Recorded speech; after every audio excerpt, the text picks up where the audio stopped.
नमस्कार, मैं अमित कुशवाहा, आप देख रहे हैं इन खबर बिहार। इस समय देश में सांसद मनोज झा द्वारा सुनाई गई कविता पर विवाद चल रहा है। अब इस पर शनिवार को मनोज झा ने अपना बयान जारी किया है। बता दें कि आरजेडी सांसद मनोज झा ने राज्यसभा में महिला आरक्षण के मुद्दे पर अपनी बात रखने के दौरान एक कविता सुनाई थी। इस कविता को लेकर पूरे देश में विवाद चल रहा है। वहीं इस घमासान के बीच सांसद मनोज झा ने अपना बयान जारी किया है। सांसद मनोज झा ने कहा है कि उस कविता का संदर्भ महिला आरक्षण से था। उन्होंने कहा कि मैं देख रहा हूं कि उसके बाद लोग मुझे अंट शंट टेलीफोन कर रहे हैं। इस तरह के कॉल उन्हें पिछले 72 घंटों से आ रहे हैं। उन्होंने कहा कि इसे लेकर पार्टी ने भी स्पष्ट कर दिया है। मेरी पार्टी के राष्ट्रीय अध्यक्ष ने भी खुलकर सारी बातें सामने रख दी हैं।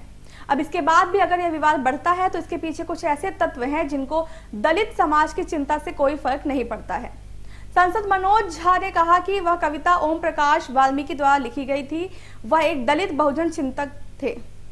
मनोज झा ने कहा कि उस कविता को पढ़ने से ही पहले मैंने कह दिया था कि ये किसी जाति विषय से संबंधित नहीं है। मैंने कहा कि वो ठाकुर मेरे अंदर भी हो सकता है, वो प्रभुत्व का प्रतीक है। लेकिन एक जो खबर आ रही है उसमें कितनी सच्चाई है वो आप ही बताएंगे कि ये कहा जा रहा है कि आपको फोन कर करके अलग अलग संगठनों की तरफ से या अलग अलग व्यक्तियों की तरफ से जो पॉलिटिकल विरोध है उसके अलावा अलग अलग संगठनों और व्यक्तियों की तरफ से जो है धमकी दी जा रही है। इस बात में कितनी सच्चाई है? देखिए, ये सबसे पहले तो बता दूं कि उस कविता वो 81 ईस्वी में लिखी गई ओम प्रकाश वाल्मीकि जी द्वारा। एक दलित बहुजन चिंतक थे।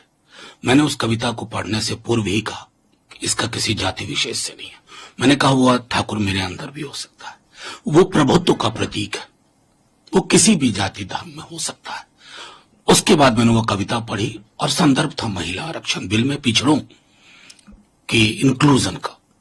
उसके बाद कुछ प्रतिक्रियाएं हुई। हमने अपनी तरफ से कोई प्रतिक्रिया नहीं दी, क्योंकि संसद के पटल पर मेरे भाषण को, दिए गए भाषण को जो कोई सुन लेगा, पूरा व्हाट्सएप फॉरवर्ड नहीं, पूरा भाषण, वो ये बात मानेगा कि इसका किसी जाति विशेष से कोई ताल्लुक नहीं था, प्रभुत्व के व्याकरण के संदर्भ में था। लेकिन मैं देख रहा हूं उसके बाद लोग अंट शंट टेलीफोन कॉल कर रहे हैं। एक अभी आया। तो इस तरह के कॉल्स में 72 घंटों में देख रहा हूं कि मेरी पार्टी ने लिखा भी, मेरे राष्ट्रीय अध्यक्ष ने खुल करके सारी बातें सामने रख दी। उसके बाद भी अगर ये विवाद है ना, तो इस विवाद के पीछे कुछ ऐसे तत्व हैं जिनको दलित बहुजन समाज की चिंता से कोई फर्क नहीं पड़ता, जिनको ये नहीं समझना है कि कविता क्या थी, उसके पूर्व और उसके पश्चात मैंने क्या कहा। अब जाहिर तौर पर अगर समाज की ये स्थिति है तो मैं क्या कहूं। लेकिन सर, जो धमकी वो किसी भी जाति का हो सकता है। फिर मैंने वो कविता पढ़ी। उस कविता का संदर्भ था महिला आरक्षण बिल में पिछड़ों को शामिल करना। मनोज झा ने बताया कि इसके बाद कुछ प्रतिक्रियाएं हुई जिस पर मैंने कोई अपनी प्रतिक्रिया नहीं दी। बता दें कि सदन में महिला आरक्षण बिल पर अपनी बात रखने के दौरान सांसद मनोज झा ने ओम प्रकाश वाल्मीकि द्वारा लिखी गई कविता ठाकुर का कुआं पढ़ी थी, जिस पर विवाद चल रहा है। यही नहीं, आरजेडी विधायक चेतन आनंद ने मनोज झा के सदन में दिए गए इस बयान को लेकर अपने फेसबुक अकाउंट पर उनके खिलाफ विरोध जाहिर किया था। चेतन आनंद ने कहा कि समाजवाद के नाम पर किसी एक जाति को लक्ष्य करना गलत है। जिसके बाद जेडीयू और बीजेपी के नेताओं ने भी इस बयान को लेकर मनोज झा का विरोध शुरू कर दिया। बता दें कि इस मामले पर आरजेडी सुप्रीमो लालू यादव ने कहा कि मनोज झा बहुत विद्वान आदमी हैं। उन्होंने सही बात बोली है और उन्होंने ठाकुरों के खिलाफ कुछ नहीं बोला है। वहीं आरजेडी के प्रवक्ता ऋषि मिश्रा ने कहा कि हमारी पार्टी मनोज झा के साथ मजबूती से खड़ी है। मनोज झा ने ठाकुरों को लेकर कुछ भी गलत नहीं बोला है। ऋषि मिश्रा ने चिंता जाहिर करते हुए कहा कि मनोज झा को लगातार धमकी दी जा रही है।